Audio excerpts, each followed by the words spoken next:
Our next speaker is Dr. Carol Swain.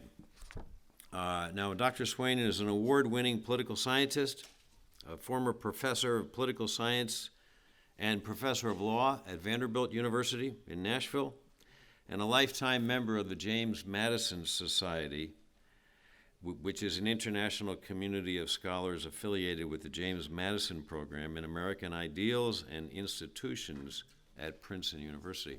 I'd like to point out I met Carol many years ago, since she's a graduate of Roanoke College, where I taught for 26 years, and she and I went to Israel together years ago with my wife.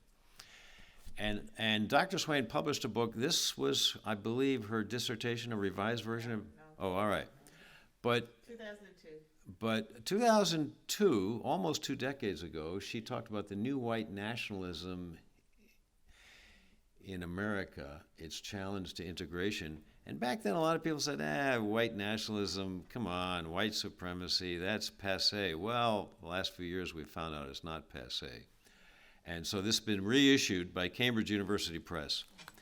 Now, Dr. Swain's talk is entitled Racial Supremacy and Covenantal Reconciliation. Please welcome Dr. Swain.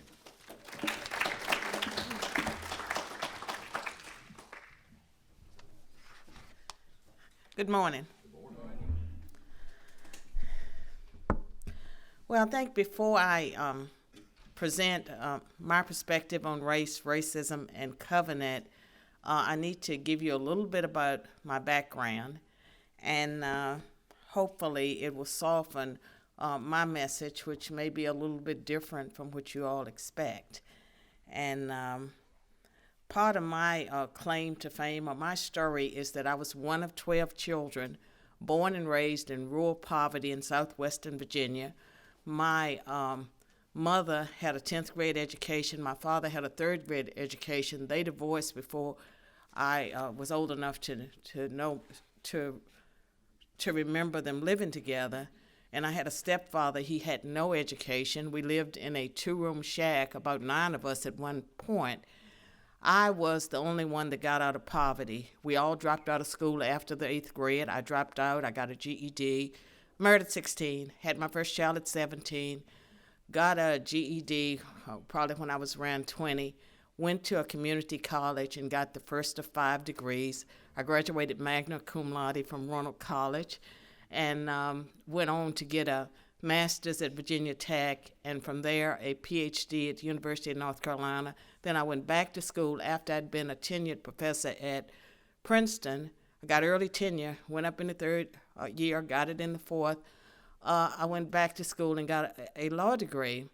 And I never sought to become a university professor, but growing up as a child, I always knew I was different. I felt like I had been dropped from outer space into this strange environment. And I was sort of like a participant observer of my own family. My mother said I used to hide behind furniture and peer out. and I suffered from shyness, just a terrifying shyness, up until 2000, or late 1990s. And what enabled me to get over my shyness was that I had a Christian conversion experience between the time I was leaving Princeton and I had accepted the job at Vanderbilt.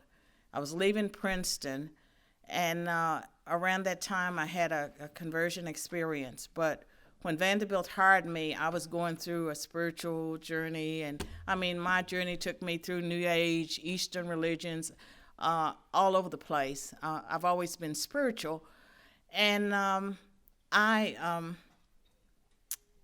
when I wrote this book, my first book won national prizes. It's been cited by the Supreme Court. My first book was Black Faces, Black Interests, the Representation of African Americans in Congress. And that was my big book for tenure. It got me lots of attention, and it also got me labeled as a conservative, because I argued that political party was more important than race, and that as long as blacks held the views they did, they'd best be represented by Democrats. Consequently, it didn't make sense to draw majority black districts, because black districts elected more Republicans. And my book published in 1993, talked about what would happen to black representation if Republicans took over the Congress. That had not happened it had not happened. The Democrats had had the Congress for 40 years. The year after my book was published, the Republicans took over, and so I got that right, and I've gotten a few other things right. This book, The New White Nationalism in America, I'm going to talk about it in a little bit, but before that, I'm going to talk about some other things, and hopefully you'll understand why my perspective is different from a lot of people that have spoken. And with Dr. Rivers, I know all that data that you have talked about, and I've experienced part of it, but I think that something new and different is taking place in America today that a lot of us are missing. And so I'm going to use part prepared notes and go back and forth. I would say that race and racism in America have changed dramatically over the past 2 decades. And I'm saying 2 decades, it may have been longer. And that an honest assessment will reveal a new racism that includes the marginalization of white Americans. Today, the political left accords moral and ethnic superiority to non-European people groups. White Americans find themselves attacked and marginalized. I argue for a reconceptualization of how we discuss race and racism in America. Reconnecting with the covenantal God means acknowledging that no people group holds special moral superiority over another based on being born into a particular group. And so today I focus on racism, white nationalism, and the future as I see it. I agree with what was echoed yesterday, that there is only one race, the human race, and that racism encompasses the belief that some human beings are genetically inferior to others. It's a system that man devised. It's deeply rooted in the heart of humanity. Racism emerged in the 19th century with eugenicists helping to advance the idea. Among the eugenicists of the era were Planned Parenthood founder Margaret Sanger, who wrote The Pivot of Civilization, Madison Grant, I think he was from Harvard, a lawyer, historian, and anthropologist who wrote The Passing of the Great Race, or the Racial Basis of European History. And I think it's Lothrop Stoddard, who wrote The Rising Tide of Color Against the White World. And these authors introduced the world to the idea of compulsory sterilization and other ideologies that have brought decades of racial devastation to racial and ethnic minorities. Now, I grew up in Virginia, and during my teens, I married at 16, I had cousins that had children out of wedlock.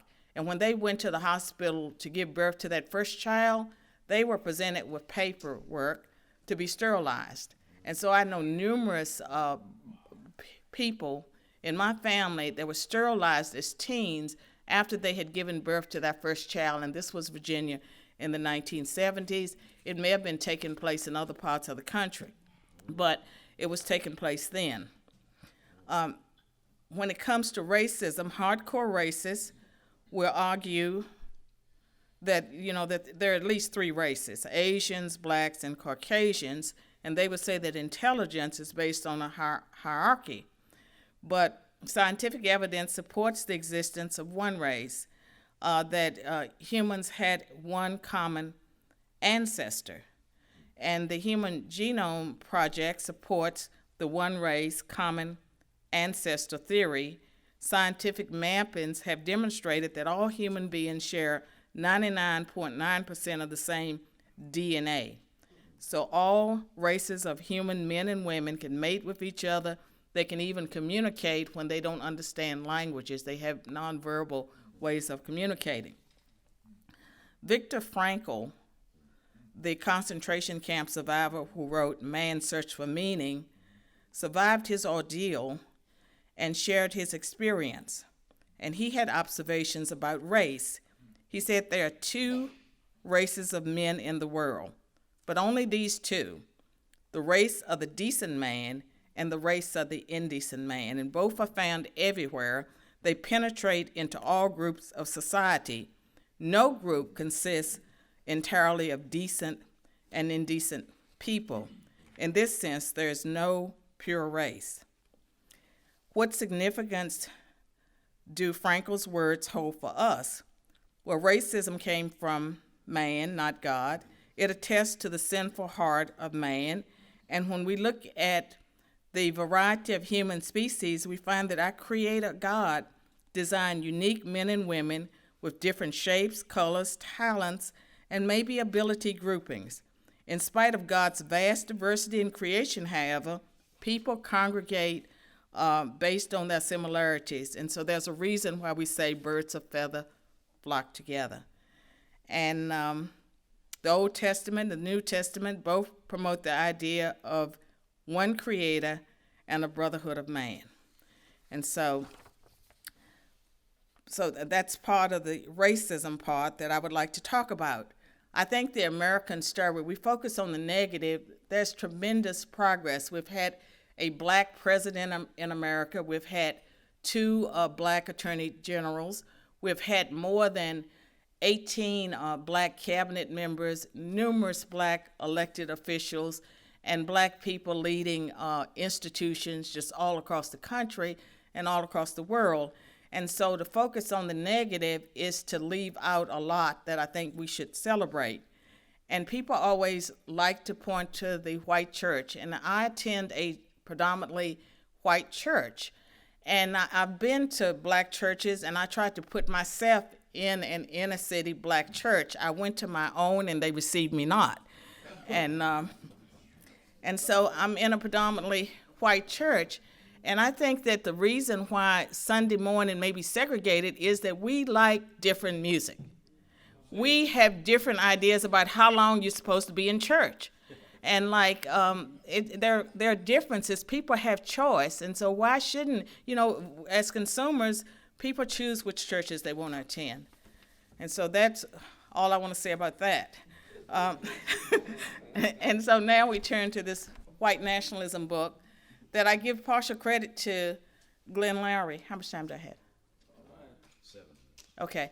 Partial credit to him because I had this book. I used to be a Pollyanna on race, and I thought we could all get along together. And so I was working on a book about affirmative action that showed that when you gave people concrete examples of vignettes about situations, that whites and blacks agreed. They knew what was fair.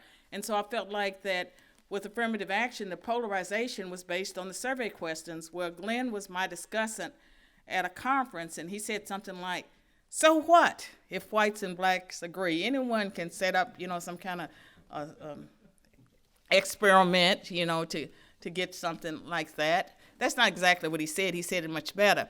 But I was devastated. In fact, you won't find him mentioned in the acknowledgments.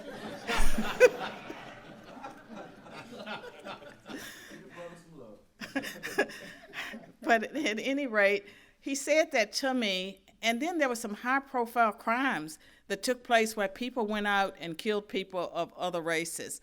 And it was just like late 1990s, early 2000s, which caused me to wonder what makes a person hate to the point that they would want to take someone's life. I had a white preceptor at Princeton, and I designed a study to interview some of the leaders of the white rights, white nationalist movement, going from the most extreme, like William Pierce, that wrote the Eternal Diaries, David Duke, Matthew Hale, World Church of the Creator, on the extreme end. And on the other end, there were intellectuals like Jared Taylor, Michael Hart, Michael Levin, two Jewish professors, and there were other people involved in this movement. And what I saw was that there was a new kind of white nationalism in America that was not the old-style white supremacy. It was not about the KKK and neo-Nazis.